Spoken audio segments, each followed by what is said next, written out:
Gaano ba kaimportante ang kape sa mga babae? Sa totoo lang talaga, malaki ang papel ng kape sa babae. Make it or break it niya yan. Pag ang babae hindi nakainom ng kape, malakas ang saltik niyan.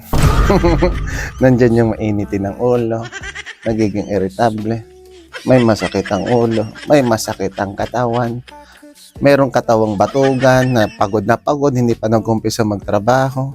Sa mga single, mas kayang dalin eh. Mas manageable para sa kanila eh.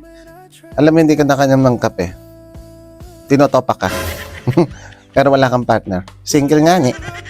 Kanina mo ilalatay yan. Wala. Alam ng latayan mo yung sarili mo. So nag-a-adjust, no? Mas matino ang babae pag single. Pag hindi nakainom ng kape, mas manageable. Kaya pag nakita niyo babae mainit ang ulo, painumin nyo ng kape. Mainit o malamig na kape. Kung hindi mo inom ng kape, tsaa. Kung hindi tsaa, matcha. O kaya yung mga bubble tea, milk tea. Kung ano, basta painumin nyo. Para tahimik ang buhay nyo.